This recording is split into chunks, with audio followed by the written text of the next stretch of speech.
don't know 100% of the time, so that'll still keep Isurus guessing. What do they want to go for here? Okay, locking in the Kai'Sa as their final pick, before the second half of the ban started.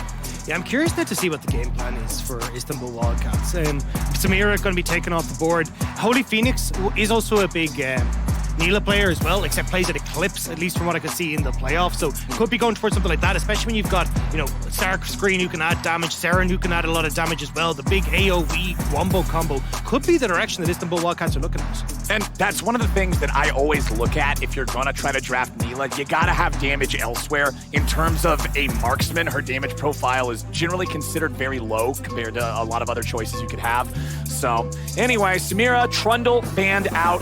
That kind of tells me that they're a little bit concerned about having the stats sapped from something like that Maokai if he's going to be main tank role there in the jungle or something. So what will be the other ban here from Isurus? Misfortune is the big one for me, right? Like, she does very well against the Kai'Sa, makes it a little bit awkward, so I assume that's going to be it. Because Holy Phoenix, I mean, look at the combo you have already for Istanbul Wildcats. Like, add a Misfortune into the mix there, it's going to be great. So they do end up taking that one away. So now the big question mark is, what does Holy Phoenix want to do? I think another jungle ban any towards Grell is more than likely going to be it. Could go towards something like the Jarvan that we've seen from Barrett, or even looking at a little bit of a mixture in the jungle pool as well for Grell. He's been someone that's had the Lilia band away a lot from him in the domestic league, but I don't think it'll really work with the combo that they have at the moment. Alrighty, Nautilus banned out instead. I actually like this because Nautilus just has that point-and-click guaranteed engage, and when you look at the composition from Isurus so far, there's not really a lot of good engage there. Yeah, and does really well as well with the Kai'Sa, right? Like, just sets her up perfectly to dive into the backline with the killer instinct. Now, to see what Jelly wants to try and take a hold of here, but no, it'll actually be the Wukong that they're going to give over towards Grell as well. I like that, right? Again, just all in on this short-range combo. Dive, dive, dive is exactly what Isurus are going to try and go. Alrighty, Wildcats, what is the answer gonna be? I need to see an AD carry, and I need to see either a support or a jungler, depending on how they want to pilot the Maokai. I assume Maokai will be going jungle because they banned out the Trundle. Nila, locked in. You called it, buddy. Yeah, the big interesting part for this, though, is that Holy Phoenix actually plays Eclipse Nila. At least looking at his playoffs. So traditionally we see something like the Immortal Shield Bow and that kind of stuff coming through. So I think it'd be really interesting to see exactly what that build path is going to be for Holy Phoenix. But now I want to see something like that can try and help out, an enchanter that can help this Nila. And Yuumi, not the worst of ideas, though it looks like they're still trying to figure out exactly what they want to go for. Yeah, I think Yuumi just works super well here with the Nila. Yep, Yuumi and Nila going to be that bottom lane combination. So what is the support here for Isurus? What do they take to try to punish the Yuumi pick? Super hard. Like, you could go with something that's like more enchanter oriented, right? But that's not exactly what you want for a Kai'Sa. She wants something that can provide that engage. You have the Wukong there already, so technically you may not need it, but I still think something that can opt into that engage role, like a Leona, could work really well. Rel fits into that wheelhouse as well. Looks like Jelly is going to try and pilot that one. Okay, so there's your engage in the second half of the draft for Isurus. They've got the Wukong, they've got the Rel. They're doing all right here with that. Now, let me ask you, who are you going to give the edge to here based off of these drafts? I like what Isurus have brought to the table. I think just from power pick perspective, right? Aatrox, Sylas, super strong. You've got great front-to-back team fighting that can come through, great engages. And it feels like for Istanbul Wildcats, it's kind of a case of trying to absorb part of that engage and then immediately turn it around with things like the Maokai, the Nila as well to try and set it up. Isurus, this ward that let him know that Barrett was coming in there. Seiya's going to jump back in onto Saren now. Barrett is first here, but Grell is also ready to go. W over the wall. He'll jump in and find Saren. One more hit will take him out. It's first blood over to the home team. And you see there, Saren tries to move over to help out Barrett, but with Grell able to sneak in over the wall, does a really good job to turn that one back around. So nicely done by the hometown heroes. That's into the game. Isurus going into the Rift Herald pit here. Has the Maokai ulti stolen away, fired off by the Sylas. It's going to hold him at bay long enough, you would think, but now the real Maokai ult comes back. Maokai ult versus Maokai ult. Maokai combat. There we go. They stole away the Rift Herald. Wildcats are happy with that, but now they might lose Ferret. Yuumi ulti fires off. They're ready to go back in. It's Jelly dying first, and now they got to strike back. 1 for 1 so far as Grell tries to get away, and ADD is in the middle of the fight, in the middle of everybody. Saren flashes over the wall, but Grell is ready and waiting. Starscream tries to escape, but ADD has wings spread wide. Gavoto's ready to chase. It's 3 dead on the side of Wildcats. Ferret has already respawned. Isurus takes the fight. Istanbul Wildcats do get the Herald, though, at the back of that, so at least they will manage to escape away, but using a lot of time trying to get that Gnar to a position where he can transform. And here, I actually thought this was going to be a big win. Look at Holy Phoenix in this fight, where he's able to get this ultimate off of the 2 members, and maybe that could have set up for a bit of damage, but unfortunately, just not quite enough in the tank. Good engage coming through from the Grell as well for Jelly to start this one off. That's the ultimate from Holy Phoenix I thought could have been the difference maker, but Grell flashes away, Seiya just about gets out, and Gavado, untouched this whole time, is just going nuts on the Istanbul Wildcats. And you can see Starscreen and Holy Phoenix, they're like, okay, we got health bars, but you don't got anybody left. It's just time to get on out of there. Not, Kind of second-guessing themselves. Yeah, they're bringing the party down with the Drake about to spawn and the wave crashing into the turret. They were looking for a potential punish on the Wildcats, but it is a 4v4, potentially, if the Victor wants to rotate around as well. He's not going to show up just yet. Both top laners will have teleports available here in just a moment, but Grell has already found his way onto Ferret. There comes Jelly. There's your backup. There's an easy kill. He needs to find some way to get a big narrow up and buy space for Gavado to get to the other side of the fight, because you can see, right, Istanbul Wildcat just putting a wedge right down the middle and pushing Isurus away.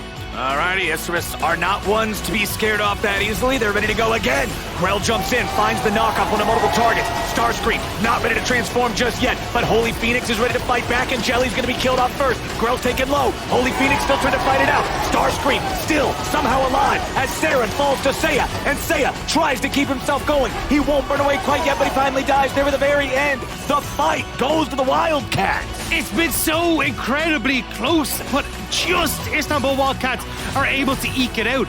It looks so good for Isurus at the start, but Istanbul Wildcats able to clutch it out at the end. Ferret, though. Oh, Ferret, you gotta be careful about these, buddy. That was close. Still ends up being a 3-for-2 in the favor of the Wildcats. They'll bring themselves up to just about a 1,000 gold deficit with a minute to go before the Drake spawns. And that's the thing, right? It kind of feels like for Isurus now, it's like, okay, we've got both the Rift Herald and the Dragon positioning that we can play for.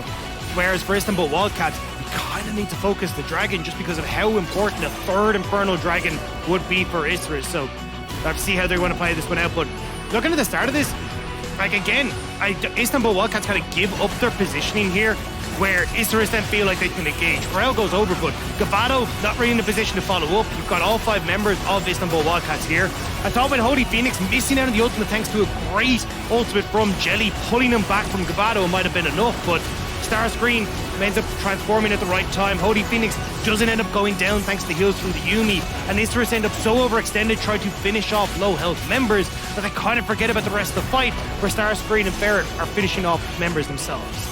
Nicely done. Istanbul Wildcats are on the fight already. All right, Wildcats starting up the Drake. Jelly wants to go in. He tries to find Saren, but now he's found himself isolated. Jelly's alone in the middle of the enemy team. He's already down. This was a mess from Isurus, but ADD is going to try to get something back. The World Ender keeps him alive for a little bit more. He tries to get away from the Chaos Storm. Starscream now alone as Seiya and Grell try to catch up to the enemy top laner. Grell still looks for it, gets the kill.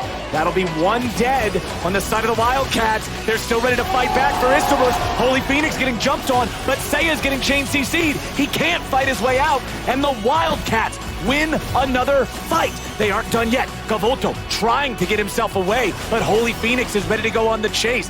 Isurus are collapsing in these bigger team fights. Gavoto was in mid lane. He was trying to push in the wave, so he wasn't there for the turnaround from Grell.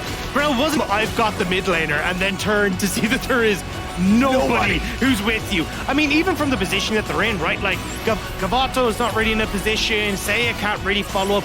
I think he may have thought ADD was a little bit closer, but just unfortunate. And to be honest, Jelly's actually been really good with the engages. Some of the flanks that he's found, even domestically, have been fantastic, but just unfortunate there. And ADD does buy a little bit of time. And this is where I got a bit nervous again. We're kind of seeing the bloodlust starting to creep into some of these players, where that gives the opportunity for Starscreen to get caught. But again, Gavoto's in mid lane. He's not here for the turnaround. Doesn't want to killer instinct into this fight. And with Holy Phoenix still having access to the ultimate, he's heating up Istanbul Wildcats just enough to carry this fight through. And then Gavoto trying to get away here, wants to escape but it's pretty difficult to get away from Maokai. He'll still manage to do it just with the blast. Why it's so dangerous to put your control wards in the very edge of that brush, because you can see it did not detect the ward. But now Seiya with a stolen ulti. They're ready to go in as Starscream tries to get away. The Wildcats again just pop Jelly, but now they're in trouble. Saren's immediately killed in response as Grell finds the ulti the second time. Holy Phoenix and the rest of the Wildcats trying to get away, and they'll kite it out for now. 1-for-1 trade, mid laner for support. And that's what we're talking about for Seiya, hiding in that brush, waiting for Istanbul Wildcats. He pounces as Ferret sneaks over the wall. Oh, Starscream's low, Ferret is low. Isurus Gaming are on the hunt. Meganar? He's still got it, but it's dangerous if you jump in there. All right, they're chilling for now. Holy Phoenix and Farfetch have full HP. They're ready to go. If they come around from the side, they might be able to make this fight happen. There is no Nila ulti there for the extra control, though. Hit with the Infernal Chains. Not going to get yoinked back. Holy Phoenix is going to work to zone them away. Ferret does not have Smite. The TP will come through from Saren to get back here, so Istanbul Wildcats do it again. They just about... Oh, actually, hang on. Isurus are still trying to fight this. There we go. Drake secured, but Isurus are ready to go. They finally engage, and they find it on the enemy. 80 carry. He gets away. Ferret and Starscream now stuck in the pit. There's no way home for Maokai except a coffin. And now there's no jungle for Istanbul Wildcats. Barrett is there. We're still going. The flowers. Oh! Farfetch. He's gone too. Farfetch gone. Ferret gone. Holy Phoenix about to be gone. He'll barely escape. ADD staying alive, but it just baits in Saren. Now Seiya's gonna go after him. Grell getting it done. Everfrost locks up Starscream. They're just about to get another one. Double kill back over to Seiya. These are the longest for us. Very late coming back into this, but again, Jelly finds Holy Phoenix. Holy Phoenix didn't have the flash because he used it in that last scrap. Ferris will get onto Cavado, which is buying a little bit of time on the backside, but everyone tossing themselves over the wall to continue fighting Istanbul Wildcats, and just a little bit unfortunate here, right? Holy Phoenix just gets clipped by the ultimate that Seiya had stolen away. Starscreen isn't really able to help because he's low, and Saren overextends again, thinking he might be able to finish off ADD, but it's all a bait as Grell gets in behind them too. So Isurus finding those moments to continue chasing down Istanbul Wildcats. It's been so consistent that we see this. Man, this is a messy game.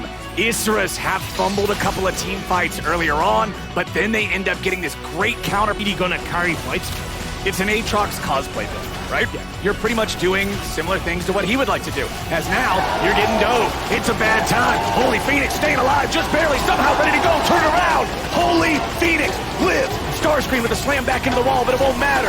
Isurus is just beating him to death with the gold lead. Ferret killed next. Double kill back over to Gavolto. They're still looking for more. Free Mistress. But here, I mean, Seiya, he just goes in. He wants Holy Phoenix. He sees him take that step too far forward, and immediately Isurus goes. Barrett is in behind, which actually helps substantially here because it keeps Gavolto a little bit out of place as well. He actually gets locked up as he tries to go across with the Killer Instinct, and it means that they can't get access to people like Saren on the back line. Starscreen can buy a little bit of time, and then once more, Isurus goes that bit too far. Jelly can see the victory in his eyes, but it's not quite there. It's not quite enough to dive a tier 3 turret. So they're going to get themselves back. They're still going to be in and out, but here comes the ulti. Ferret fires one out. Seiya fires one back. Now they're ready to go. It's Jelly and ADD into the back line, looking to scrap and make it happen. Meanwhile, Holy Phoenix fighting off the rest of the Wildcats, but ADD kills off Saren. Now the fight continues. ADD still fighting through him. Beautifully done. That's it. That's what they were looking for. Nila won't survive any longer either. Ferret tries to get away. It's an ace. 4-0. Isurus Gaming takes the game. You can see the happy parents in the crowd. You can see the happy faces in Mexico.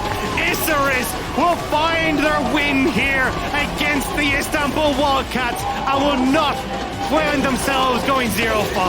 Isurus Gaming, they had one last shot to take a win, and take it they did. 31 minutes in, they will defeat the Wildcats and find their first win of Worlds 2022.